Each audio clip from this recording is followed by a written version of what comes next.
Sir बीते जो 4 राज्यों का परिणाम, पहली प्रतिक्रिया आपकी क्या है? आपकी पहली प्रतिक्रिया? क्योंकि मैं जानता हूं, मैं जो कुछ भी कहूंगा उसके बाद का सवाल भी मैं जानता हूं आपसे। मैं कुछ भी कहूंगा उसके बाद एक सवाल और आपका आएगा।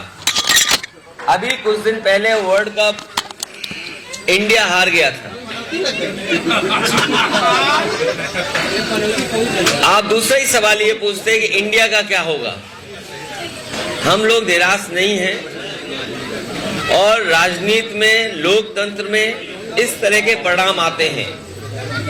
मान लीजिए जिस लोकसभा के क्षेत्र में मैं बैठा हूं, आप हम सब लोग हैं, 5 लाख वोटों से ये पार्टी जीतती है, भारतीय जनता पार्टी। इसका मतलब ये नहीं है कि सबका साथ, सबका विकास और सबका सम्मान हो रहा हो। अभी भी बहुत सारे ऐसे लोग हैं जो निराश हैं, जिन्हें उम्मीद थी, जिनकी उम्मीद तोड़ी है। तो ये राजनीति में परिणाम आते हैं और जो भी परिणाम आएंगे वो कोई भी पॉलिटिकल पार्टी है उसको स्वीकार करेगी। लेकिन लड़ाई लंबी है। इन परिणामों से हमें और जिन लोगों को भारतीय जनता पार्टी जैसी बड़ी पार्टी का मुकाबला करना है, उन्हें बहुत तैयारी करनी पड़ेगी, बहुत अनुशासन में रह करके उन चीजों का मुकाबला करना पड़ेगा जिस रणनीति के तहत ये इतना बहुमत पा रहे हैं। इसलिए मुझे उम्मीद है कि आने वाले समय में परिणाम दूसरे होंगे। मध्य प्रदेश की बात कही जा रही है कि कमलनाथ का रूप अगर सही रहता है। देखिए, मध्य प्रदेश के चुनाव में बातचीत हुई और ये भी आश्वासन मिला था कि आपको 6 सीटों पे विचार किया जाएगा। लेकिन उनकी राजनीतिक परिस्थितियां ये नहीं थी कि हमें साथ लिया जाए समाजवादियों को। चुनाव में हार हुई है, हार को स्वीकार करना पड़ेगा और आने वाले समय में मैं समझता हूँ हर हार हमें सबक सिखा के जाती है और हर हार में कहीं न कहीं हमें उम्मीद नजर आती है। जो कुछ हुआ मध्य प्रदेश में, भविष्य में ऐसा नहीं होगा। सबको साथ लेकर के और सबका जो भी योगदान हो उसको जोड़ करके ही भारतीय जनता पार्टी का मुकाबला किया जा सकता है। ईवीएम को दोषी ठहराएंगे? देखिए, चुनाव मैं जानता हूं इसके बाद, क्योंकि कोई भी जवाब मैं जो दूंगा भारतीय जनता पार्टी उसका क्या कहेगी, हम समाजवादी समझते हैं। लेकिन लोकतंत्र मजबूत तभी होगा जिस तरीके से अमेरिका में, जापान में, अमेरिका हमसे अर्थव्यवस्था में और ताकतवर बहुत है देश हमसे, जापान हमसे बहुत आगे है।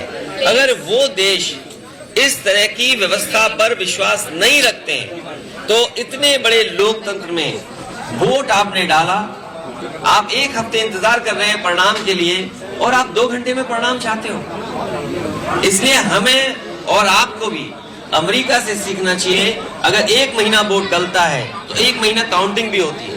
इसलिए अगर अमेरिका आज दुनिया में सबसे ताकतवर देश है और अगर वहां व्यवस्था बैलेट की, पेपर की है, तो कहीं ना कहीं हमें भी अपनाना चाहिए। और ये जरूरी नहीं है कि रिजल्ट 1 घंटे में आए, घंटा, 2 घंटा, 2 दिन, 3 दिन।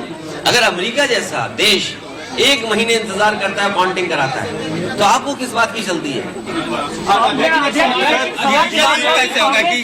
सबसे बड़ी पार्टी है लेकिन उसके जो नेता है वो बिल्कुल अहंकार में डूबे हुए थे, चाहे कमलनाथ हो। ये बात खत्म हो गई ना, ये बात खत्म हो गई।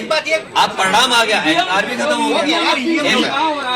हमारे पत्रकार साथी परिणाम नहीं अहंकार खत्म किया है। मुझे उम्मीद है कि आने वाले समय में फिर रास्ता निकलेगा, क्योंकि देश के लिए लोकतंत्र बचाना, संविधान बचाना ये महत्वपूर्ण है। और उससे भी महत्वपूर्ण ये है कि समाजवादियों का उत्तर प्रदेश में संघर्ष बड़ा है, समाजवादियों को फैसले बड़े लेने हैं। इसलिए जहां से बात शुरू हुई थी कि जहां दल मजबूत है उसको सहयोग दूसरे दल करें। आपकी कोई सीट ना हासिल की हो, लेकिन वोट शेयरिंग बढ़ गई है, ऐसा माना जा रहा बात है। वो नहीं है। समाजवादी विचारधारा फैले, मान लीजिए आज हम नेशनल इक्वालिटी के साथ बैठे, समाजवादी विचारधारा कोई आज की विचारधारा नहीं है। ये समाजवादी सिद्धांत कैसे आगे बढ़े, सेकुलर फैब्रिक कैसे देश का अच्छा हो, किसान की आय दोगुनी हो। सवाल तो ये पूछना चाहिए कि दिल्ली वाले लोग, सवाल आपका ये हो कि दिल्ली वाले लोग अब चुनाव में आने वाले हैं, क्या किसानों की आय दोगुनी हो गई, क्या नौकरी रोजगार मिल गया? मैं जानता हूँ यहाँ पर नारा लगता है, घर घर वाला नारा लगता है। यहाँ एक बड़ा लोकप्रिय नारा है घर घर वाला, लेकिन नारा उसको ये भी तो दिया जा सकता है, और मुझे उम्मीद है इस प्रदेश का नहीं बल्कि देश का नौजवान ये नारा देगा कि घर घर बेरोजगार, कब मिलेगा रोजगार। अगर घर घर रोजगार, घर घर बेरोजगार बैठा है और कब मिलेगा रोजगार, क्या ये नारा नहीं हो सकता? तो मुझे उम्मीद है कि ये जो अभी परिणाम आया है, इसके बाद जो आने वाले चुनाव में नारा लगने जा रहा है वो यही नारा होगा कि घर घर बेरोजगार, मांग रहा है रोजगार।